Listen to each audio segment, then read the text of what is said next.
Welcome to Lunch Break Sports.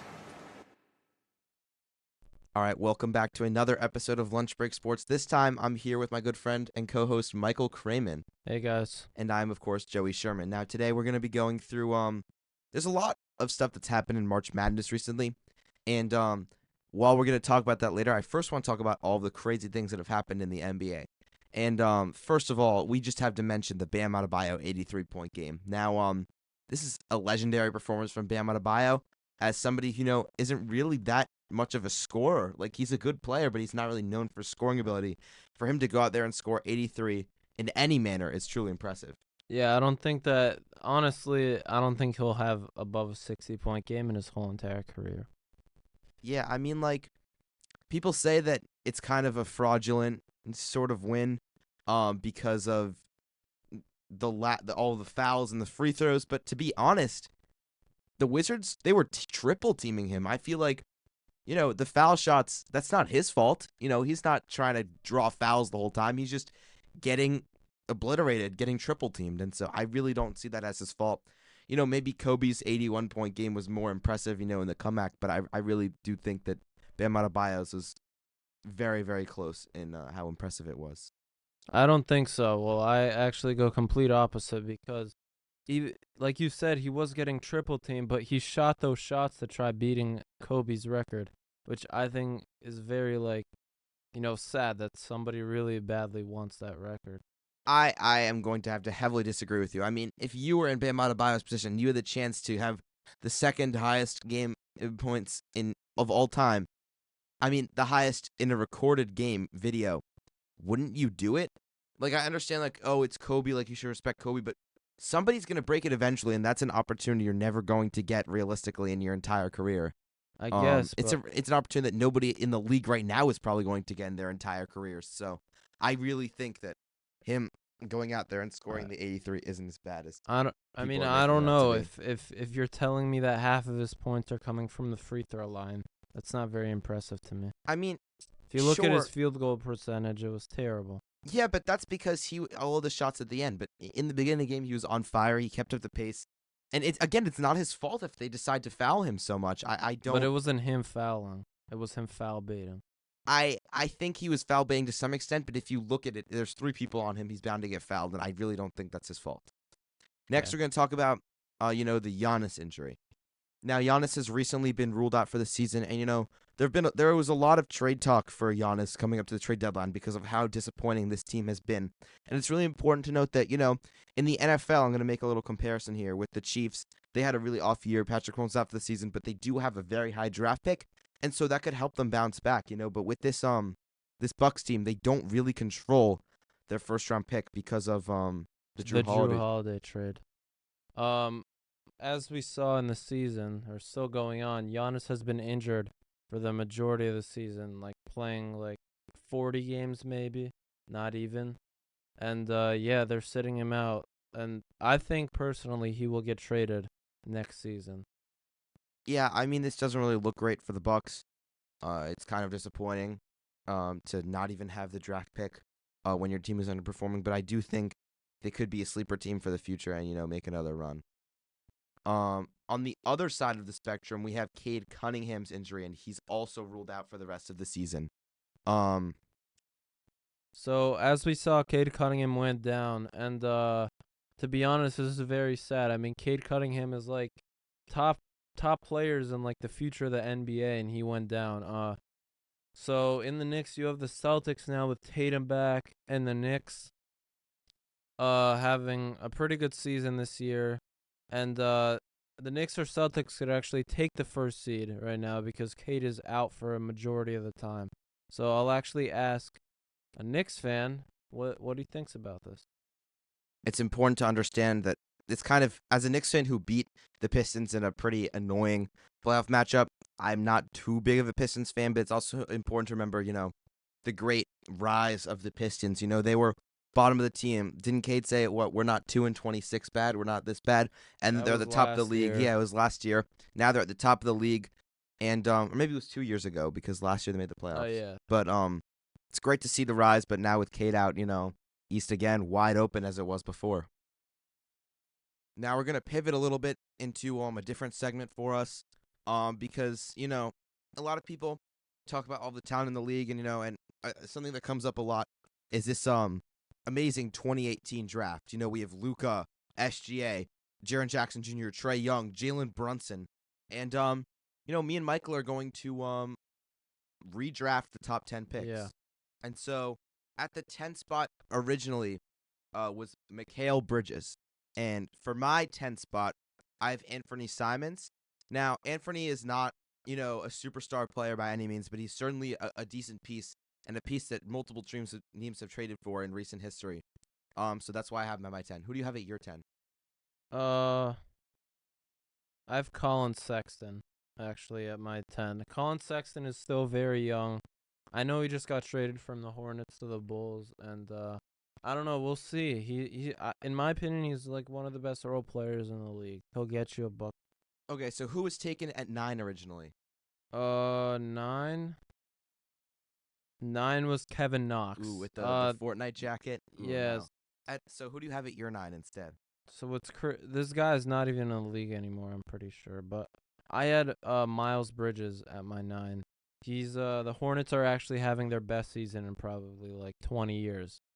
And he's been contributing to this team. So yeah.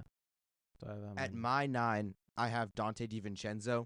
He, as someone who was formerly on the Knicks, he was a great player for the Knicks. He's a good piece to have. He's a great shooter. He is good in the clutch, and I think he's in the top 10 players here. At number 8, originally taken was Colin Sexton, who we mentioned before. At my 8, I have Mitchell Robinson.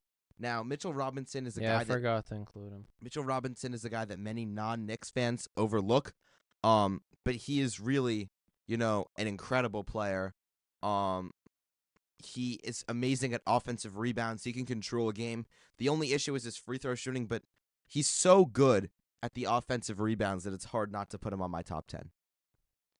At my 8th spot, Michael Porter Jr. Even though people know him as a ball hog, he's still I would say a top 3 3-point shooter in the league right now. He could just shoot over anyone, and yeah. That's why I've had my 8. I didn't have Michael Porter Jr. on this list. Me personally, I'm not a very big Michael Porter Jr. believer. But I can definitely see why you have him on. I mean, he was great on the Nets this year, but there haven't really been any options. So, Cam Thomas type situation. 7, who was taken originally? 7, Wendell Carter Jr. Okay, so at Plays for the Magic. Mm-hmm. At my 7, I have Miles Bridges. I think he's a nice piece to have. I think you mentioned him before. I think he's a very solid player. Yeah, who do you have? Mikal Bridges. As a Suns fan, he contributed a lot during his finals run. And, yeah, he was, I'm sad that he left to go to the Knicks and the Nets. But it had to happen. I mean, the Suns went for KD, and it didn't work out, as you could see. But at my 6, I have Mikal Bridges, who you just mentioned. Right, but who was originally taken at 6? At 6 was Mo Bamba. He's known more for his song than his NBA career. But yeah, I have Mikal Bridges. I think people overlook him a lot. He can be great in the clutch. He's amazing, a clutch defender. He stopped Jason Tatum twice in that series. If we didn't win that series, I've said it before and I'll say it again. If we don't win that series against the Celtics, I don't think we're having any of these finals talks that we're having now. That was a huge instrumental piece into everything coming together, Mm-hmm. And I really think he's an overlooked great player. Who do you have at your 6? At 6, I have DeAndre, and I don't know how to describe him. He's in my opinion, one of the worst centers in the league. They call him dominating, but all he does is just run back and forth for cardio. And yeah, that's basically who I have at my 6. So next we're going to go to the 5 spot. Originally taken there was Trae Young, and I also have Trae Young. He's a great scorer. He's a great superstar. He's a leader, and yeah, I think he's a great pick at 5. I had Jaren Jackson Jr. He used to play for the Jazz. I mean, he plays for the Jazz. He used to play for the Grizzlies, and he can do everything. Shoot the ball, and yeah. And so at number 4, who was originally taken? At number 4 was Jaren Jackson Jr. So I have Jaren Jackson Jr. getting taken again. I think, he's a great defensive piece. He's just a great player. He was worth all of the draft picks that the Jazz gave up to get him. And, yeah, I really believe in him in his career. Yeah, I have the opposite. I have Trae Young for this one. I just think he just has more playoff experience, more passes the ball a lot more, known for scoring, known for, the Knicks and their rivalry. So yeah. And I'm looking at both of our things. Who was taken at 3 in the original draft? 3 was Luka. Okay, so we both have Jalen Brunson here. Now, Yeah. I think Jalen Brunson is clearly better than all of the guys we've listed, but he's also clearly worse than the 2 best players in the draft, Yeah. who are Shea and Luka. Now, me personally, I have Luka Doncic at number 1 and Shea at number 2. What do you have? I don't think you could say that. Luka has nothing to prove for himself. Shea has been the Finals MVP, won MVP, and yeah, carry the. As we saw like 2 weeks ago, Shea actually hit a buzzer beater 3, against the Nuggets, and their whole entire lineup wasn't even playing on the OKC Thunder. So this is my, number 1 of this draft. So the reason I picked Luka Doncic is because if I'm drafting players, I need to understand, if I'm looking back, like, how well will they succeed in my system, And we've seen Shea get traded from the Clippers to the Thunder, and Yeah, of course he's had an incredible success as of recently. But I think Luka Doncic has been the staple guy for longer. He brought a bad Mavericks team to the championship. Not bad, but certainly not what Shea had as his supporting cast. And I think he is a more safe pick than Shea. All right, thank you, Michael, for being on. Yep. Let's go to our next segment. Thank you.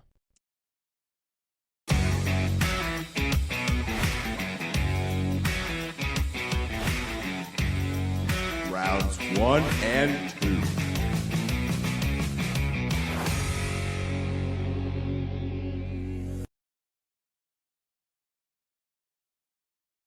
All right, I'm here for my next segment with Seth Perlstein. Nice to be back. We previously talked about our March Madness predictions, all the different teams that could go all the way, and there have been some surprises so far, as with every March Madness. They definitely has.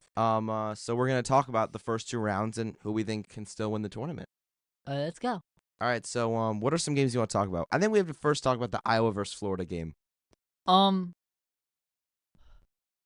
thing with the Iowa-Florida game was the fact that I think it showed that the weakness of that Florida team was the guard play.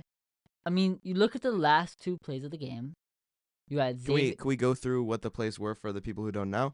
Basically, Iowa was down 2, and they were driving up the court, and they kick it out to the 3. The guy drills it. They're up 1, and Florida gets the ball trying to do something. They drive into the paint about to take a layup, and then they pass it to their big man. Big man drops it. Game over. Yeah. Pretty disappointing way. And Yeah, especially in comparison to the game before that. Remember the Virginia, I think it was Tennessee game? I was at that game. You were at that game? I was at that game. Really? Yeah. So, I mean, the guy in the corner who absolutely airballed that 3, that was one of the worst shots I've ever seen. And to see one game where he absolutely airballs and the next game where they drain it, it's just a crazy comparison. Who are you rooting for in that game? Which game? Virginia, Tennessee. Tennessee. Okay. The funny thing was when I was there, there were 2 rows. 1 row behind me, there was a Tennessee fan, and then the row behind that, there was a Virginia fan. Were they going at it? So it was funny because you could tell he was cheering for which team, but it was funny because it was the time when you hear both, you thought it was the other team talking. I was like, wait, why are you rooting for Virginia? Why? Yeah. Oh yeah. So, again, did you have, when we went over the 5 contenders, did you have Florida in that list? Yes. Yes. You had to have, right? Okay. So, what are your surprises with this game? What did it highlight? You said it was the guard play, right? The guard play. Because the whole season, during this run, the problem was they had Tommy Howe, Chinyulu, Condon. They were all great. That wasn't the issue. The issue was the fact that Boogie Fland and Xavier Lee were not playing up to snuff on how they were supposed to play coming into the season. So, even though they got better as the season went on, they were still struggling at the end, and that really showed with the last 2 plays as Boogie Fland dropped the ball on this before they dropped the ball, and then Xavier Lee dribbled the ball up and then passed to Tommy Howe, who was crowded by everybody else. I don't know why he tried to pass it there. But the problem was that the guard play this season just wasn't good enough to make them a long run, even though their big guys were all really good.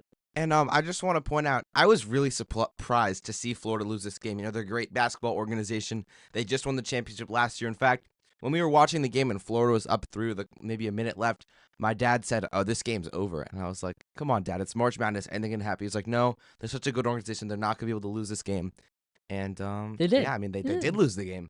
You know, Florida fans, kind of a tough way to go out.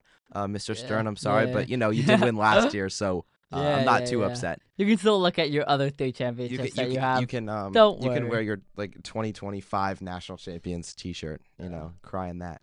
Though I think a lot of stuff that we learned this weekend was the rise of some guards' draft stock. Bennett Sturts, Tyler Tanner, LeBaron Philon, Darius Acuff. All 4 of them had really good round week 1 stats. And Darren Peterson did not have the best round 1 stats.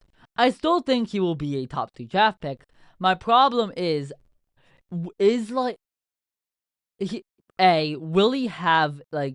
will he be able to play a lot, or is he just going to have these injury issues where he doesn't want to play? And when he does play, how well he's going to play, because he hasn't honestly been playing well that recently. Yeah, and so it's also important you mentioned Darren Peterson. He's one of the highest prospects for this upcoming year. Yes, he lost early in March Madness, and so did AJ DeBansta. I'm not really sure if that's too much of his fault. AJ DeBansta dropped over 30 points in his first game. That was not his fault. And Texas also beat Gonzaga the game after. That was also an insane game.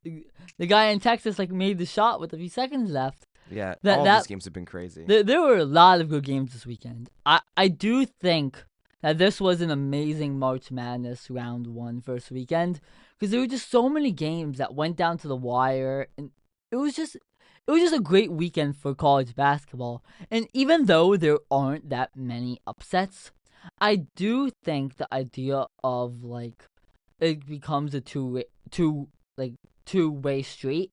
As even though you're not getting upsets, the later rounds will be better because the teams that are playing are gonna be better matchups. And it's important to know, this segment is coming out after the first 2 rounds of March Madness, so we can also talk about a high points run against Wisconsin, the crazy comeback. Yeah. Go through what happened for that. I mean, that play. I think Wisconsin is a very.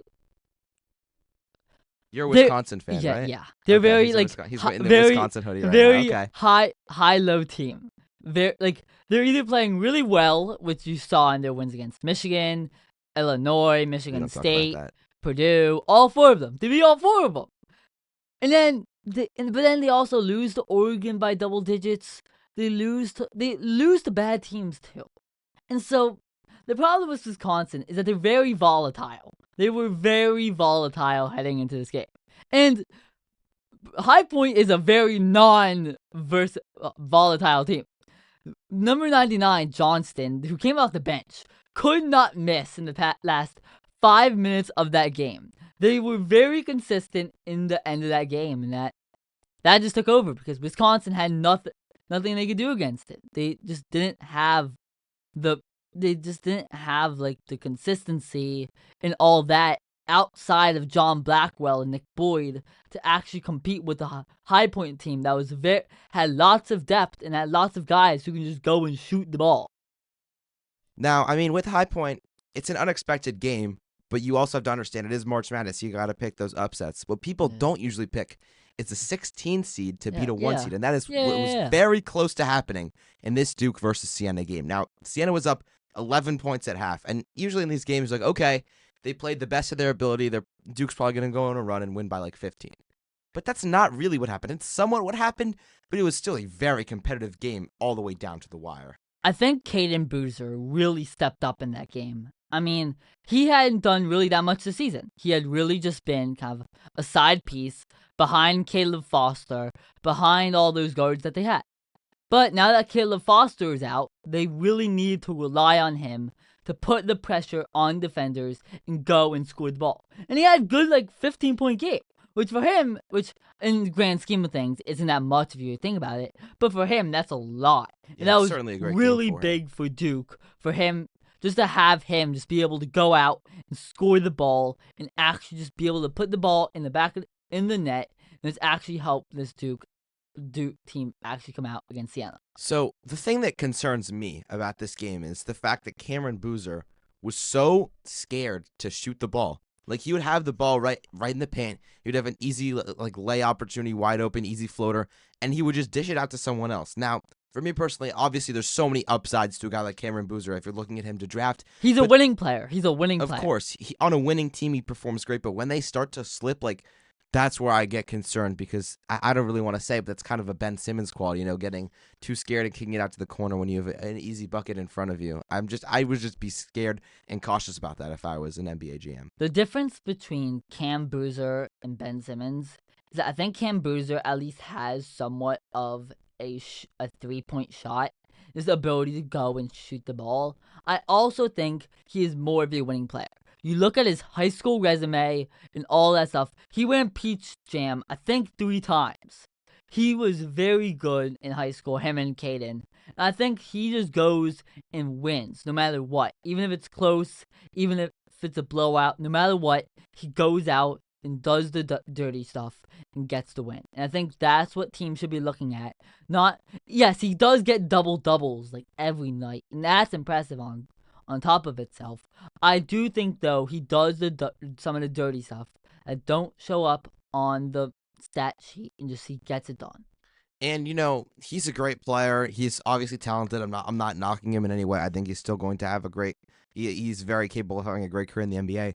I also want to talk about another huge prospect, Darius Acuff, who really came through in the clutch for Arkansas. He's a great player.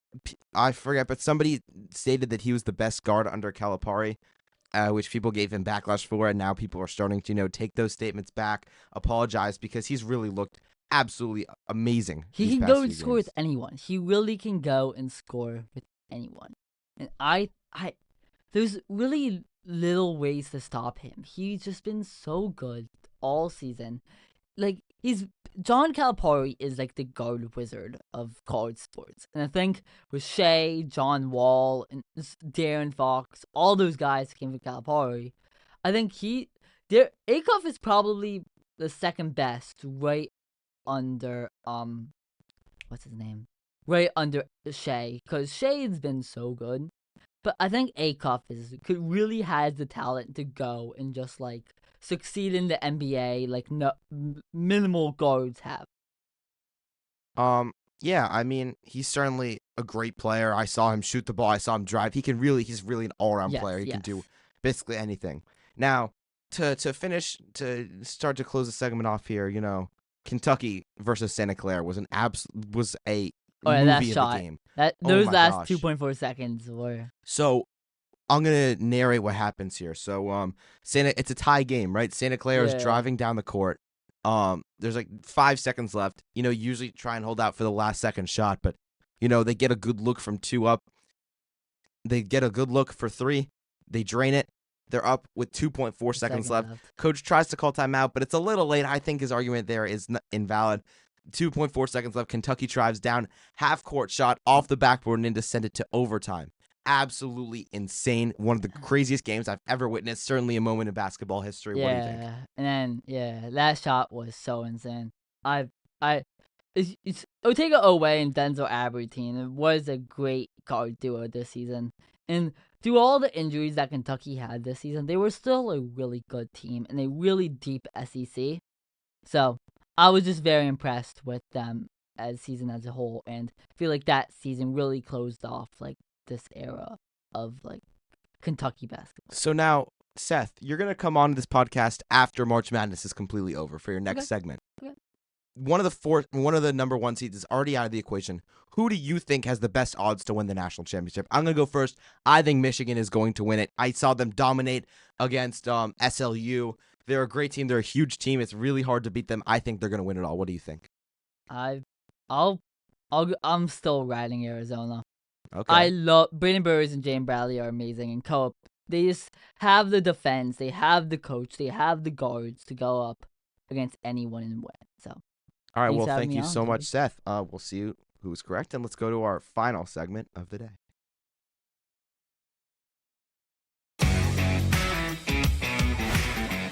Let's play some more NBA games.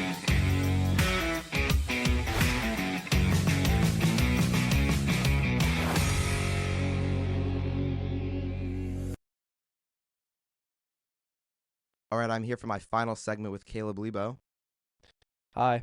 and we're going to be doing some more NBA games, but this time we're gonna do the $15 build your lineup, but we're gonna do 1 versus 1 style. So if one person takes a player, the other person can't. All right, Yep. do you want first pick or second pick? Because it's snake draft. You could take first, actually. All right, with my first pick at center, actually no. With my first pick at point guard, I'm gonna take Cade Cunningham. Now I'm picking Cade Cunningham because I'm looking at the other centers. No. I'm going with Victor Wembanyama because I see under Cade Cunningham there's Keontae George, who's also been very good, and Victor Wembanyama is the best $5 option here. So I'm taking Victor Wembanyama with my first pick. Okay. My first pick, we have LeBron for $4 at the power forward. I feel like LeBron for $4 is a steal. If LeBron's not $5, then you got to take him.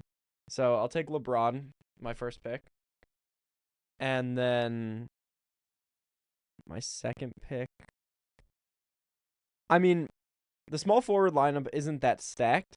So I might just take Devin Vassell for $3 because I feel like that's a good deal overall. Ugh, I wanted Devin Vassell. Okay. So, and another thing to note, you can't take two players at the same position. Right. So, next, I'm gonna take. Yeah, I'm gonna spend a lot of. I'm gonna take Cade Cunningham with my next pick. I'm gonna take 2 of the $5 options. I think they're clearly the 2 best players here. They're both top 10 players in the league right now. I don't think I could say the same about any other guys. So now it's time to find some value with my remaining $5. And I see for $2, Colin Sexton is available. So I think I'm going to take Colin Sexton. That's a good pick. I agree with that. Let me think. Honestly, the point guard position's kind of rough. At center, I think I have to just take Diabate. Okay. I'll take Diabate at center.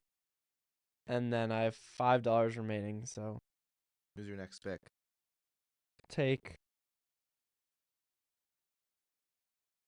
I'll take this is terrible. Oh my god, my team is definitely worse. Yeah. I'll take Talen Horton Tucker for $1. Ooh. Okay. With my next 2 picks, I have $3 for 2 players. Now, I don't know either of these $1 players. Do you know either of these guys? A. Gill and J. Miller? Nope. Gotta look him I'm up. just seeing if there's like a career, like a season-ending injury. Okay. So Gill averages 4 points per game. So that's not great. But what about Miller?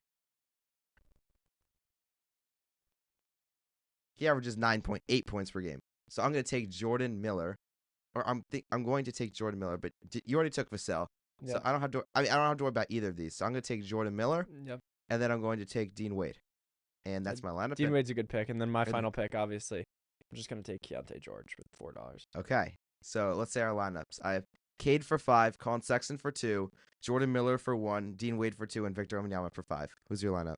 I got Keontae George at the point guard, Talen Horton Tucker at the shooting guard, Devin Vassell at the small forward, LeBron at the power forward, and Moussa Diabate at the center. I'll just say I like my team a lot more. Yeah, I'm not gonna. All lie, right, yours let's is see. better. Submit lineup. Okay, I had the most popular lineup. Really? How about you? Yep, number 1. 30% of people picked my lineup. What's your percent? Less than 1%. Okay, now fantasy. I had the number 3 lineup. I had the number 7,801 lineup. No, that's how many total points they had. Oh. Is it at the bottom of the list? Yes. Okay, so the lowest they show here is 8,670. So you were significantly below that. So Yeah. I can say not doing too well. I won today. So that's great. And let's move on to some other games. Now we have this one. This is a little difficult. Today's hint 20-25 field goal percentage. We have to guess which team this is. So the point guard has 39.6, shooting guard 47.9, small forward 40.5, power forward 39, and then center 64. Now, who do we think this could be?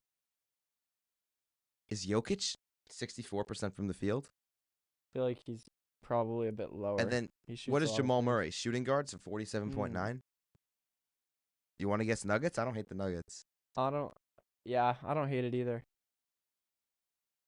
It is not the Nuggets. Okay. So, Does it not give you anything else? no. if you go Center wrong? 64%. I mean, that's not that high. it's for a not that center. high for a center. Right. It wouldn't be Karl Anthony Towns cuz he shoots a lot. So it's not going to be a team like that, but it could be like who's a traditional center? This could be the Hornets. Ooh, with Because- Diabate? Because you got Nipple. Oh, true. I could like be. that. Let's guess Hornets. Nope. It's not the Hornets. Okay, I liked This is hard. I like the thinking though. So who are some like decent? Would you say 47.9 is like superstar numbers or like no? For a shooting guard, that's a pretty high percentage. Yeah. I mean, who are the best? 64. It's just a really tough game. I don't know. Point guard 39.6. So just like, and we could look at the build your lineup game. Do we see any like players that would have fit this? Like, Jalen Suggs. Could this be the Mavericks? Could be the Spurs. Ooh, I kind of like Spurs. It's probably not right. Oh, Spurs Wemby. I feel like he shoots too much outside, but he also makes a lot of the inside. He shoots pretty high percentage. Oh, but I for feel center. like this could be the Spurs. I like the guess. It's not Nope. the Spurs. All right, we have one guess remaining. Do we want to go with Let's the? go back to the game and look at the teams, and we'll say if it's possible for it to be them or not. Just all the teams in the NBA. No, it had it there. Oh, the lineup No, game. no. Go back to the tab with the game. Yeah. Oh, see, could Hawks. it be the Hawks? I wouldn't. It doesn't come to mind necessarily. I don't think it's the Celtics. Celtic with Vooch? Nets? I don't think so. No. Right? Oh, but it could be Michael Porter Jr. He shoots lower percentage than that. But is he a shooting guard? Depends what you consider. I'd consider him a small forward. But Okay. Bulls? Is this your team? I doubt it. Cavs? I No. don't think so. Mavs? Maybe it might be Mavs. I have Mavs on my list. Pistons? Jalen Duren? Ooh, but I feel like Jalen Duren would shoot a higher percentage than 64. Actually, You want to log Pistons? we could go Pistons. I mean, it's gonna be. Celtics. Ooh. Oh, you got to think about that. Number one team guess was Denver Nuggets, though. Okay, so that we take an L there. Let's go to the next one. Keep 4, cut 4. Now, I've realized that these keep 4, cut 4s, they have a pattern, which Yeah, we didn't they're realize last they're time. That was themed. pretty bad. But the blind 2 is not pattern. So, SGA, do we keep him or cut him? Absolutely, I'd keep him. You have to keep him, I think. Dirk Nowitzki. Ooh, I think you have to keep him, too. You have to keep him. These might all be MVPs. Steve yeah, Nash. It's gonna be all MVPs. It's gonna All be all people MVPs. who've Okay, been do you want to MVPs. cut Steve? I don't I'm need fine to keep- cutting. I'm fine cutting Steve Okay, Nash. cut Steve Nash. Michael Jordan, Yeah, you we're have gonna to keep him. Michael Jordan. Bill Russell. See, it's impossible to cut Bill Russell. Is it? We're gonna get a LeBron. We're gonna get a Curry. Do we want to? Probably. Do we want to save a spot for LeBron? Yeah, I would say cut Bill Russell. It's very tough. It makes Cut. me. Tracy McGrady. I'd cut him. Cut him. Dr. J. Cut him. Cut him. Magic. That's not bad. Okay, I mean, I'm content with that. Let's see what is our score?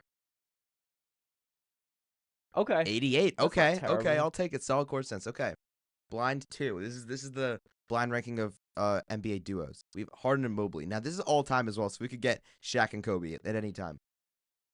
You want to go 5? I put 5. Yeah, 5. 5. 5. Let's save room. Kidd and Nowitzki. That's okay. better. I'd say 3. Maybe. 3? Oh, we could go 2. 3 or 2 is fine. 3. I'd take 3. I think 2 because there's 3. not. Okay, fine. 3. 3. Brunson and Hart. That's Now, 6. Do you think that's 6? Because It's- we could get a really bad duo. We could literally get Hart and OG Anunoby as a duo. I don't think so. I But feel at like 6, I would. I want to put It's it a at 4. bad- Harden and Mobley. That's It's not. not. They're not either- better than that's Harden not and like. Mobley. That's not. They don't have a superstar. Like they don't have the number 1 guy. Like you don't have a franchise piece here. I think we could go 4 here. 4 is a safe pick. We could do it if you 4. want. Pippen and Jordan. Yeah, that can go number 1. 1. Duncan and Ginobili. Could go 2. 2. Yeah. Come on. And And we got Jordan and Rodman. Yep. And we're putting that at is the why, 6. and that's why you put Brunson and Hart at the 6. No way of Let's knowing see. this. Let's see. What's our score? All right, them giving us Jordan 78. twice is Yeah, Jordan Jordan twice is rough. crazy. Yeah. Okay. It's annoying. We're going with this. Blind tier list. So it's like the blind rank, but it's a tier. So we have 1 S spot, 2 A's, 3 B's, and 4 C's. Derrick Rose. I mean, this could be anything. Is there a pattern in this one? There is a No? pattern, and you can show the pattern, but we're not going to do that. We're going to try and figure it out. Okay. We want to put Derrick Rose in A, No, I'd put him B. but he was an MVP. I mean, B in the grand B? scheme of things. I fine, think B. he's Elton Brand. He's either a B or a C. He's got to be C. All right. He could be C. Jimmy Butler. He's not Derrick Rose level. He's a is he? B. He is. He's a B. He's You a think B. he's Derrick Rose level? I don't think he's Derrick Derrick Rose won level. MVP. Yeah. You have to put him. You would have put him low. Dennis Rodman. This is a tough one. Do we put him? See, So he there's would- like a one. So it's not really letters here. It's 1 red, then 2 orange, Yeah. 3 yellow, 4 green. So I think Rodman's just a very well-known player because he played with Jordan. But in the grand scheme also of things, his is off the he- court stuff. But I think Yeah. I think he belongs in the same tier as Derrick Rose. Okay. Put him in yellow. Kirk Kirk Heinrich. Heinrich. I don't even know who That's that not is. good. He's a Bulls player. I'd put him in C. Yeah. You have to put him at the lowest. Yeah, Okay. we're- DeMar DeRozan. See, this isn't good. We Ooh, definitely. okay. we're So I definitely not told you doing well. Derrick Rose should have been higher. Yeah. Wait, what's the pattern here? They're all Bulls Bulls players. players. They're all Bulls. Wait, so we're gonna get Jordan We could get Jordan, Pippen. Pippen. and then someone else. So Yeah. DeMar DeRozan, in the grand scheme, is there gonna be another Bull that's gonna be better than DeMar DeRozan? Do we want to put him No, we could put him in B. so I'd put in him the in B. yellow? Mm-hmm. Okay. Ben Gordon. Put him in C. Okay. right. This We're is gonna really need some bad. studs This here. is Come really on, Michael bad. Jordan. Joakim Noah. Joakim Noah. Bulls legend, but he's not good. You could make the debate, I guess. For no, you can't above Dennis Rodman. You can't. No. Artist Gilmore. Okay. A. S. Scottie Pippen. Okay. Scottie Pippen. Did he give us Michael Jordan? Are you serious? It was all Bulls though, for sure. That's just like Bulls number 2. Okay, options. 85 score is not even All-time bad. Bulls. Okay. Yeah. 85. That's not even terrible. We could do the daily trivia as the last one. We have 2-time. We have 3 players we have to guess. 2-time MVP played for Phoenix. Could that be Steve Nash? It's 100% Steve Nash. It's got to be. Got it. Yeah. 4-time All-Star played for Phoenix. Devin Booker? No, Devin Booker's got to be more than 4 times. If he was starting really good in 21, that's 4 years in a row. Like 22. He actually might only be 4 times. We could put it. Nope.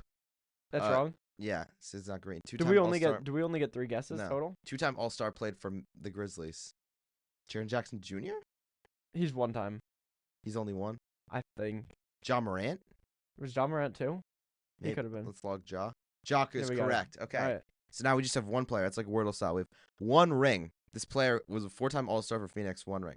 Did Barkley ever win a ring? He would have been more of an All-Star though. Yeah. More of an All-Star. 100%. Okay. For the Sixers too. Let's think. 1 ring, 4-time All-Star, played for Phoenix. Let me think. He could have also played for other teams too. Right. Oh, this is hard. Chris Paul, no, never won a ring. 4-time All-Star isn't crazy. Who would have won a ring on? This could be like a player from a long time ago, man. But I got nothing. Think You want to just like try and we're gonna have to just throw in a random guess to get it to go. Shaq? I don't know. Shaq It's is obviously not Shaq, 4-time. but You could put it in let's just to just get put it another in hint. just to- 2-time All-NBA third team. Doesn't really that's help. not helpful. Does not help at all. But I mean, that means he's not like an all-time great He's not an all-time great. No, at all. no. 2-time All-NBA third. I think the next one will be like Who else The even years. plays for the Suns? Like, should got Michael back in here. yeah, Um, Michael would know maybe. Let me think. Genuinely, I have no clue. I mean, like who was in the KD trade? Keldon championship. Cam Johnson's obviously not that good. It's not gonna be a current player. I don't It's not- think. I agree with you. I don't think it's a current player. There's no way. Want to just guess like Just guess a random again. I'm not gonna lie. How many Who? guesses do we have? We have 6. I think we have like unlimited, but 6. I think we have 6. Yeah. Okay. Yeah, just go with another random.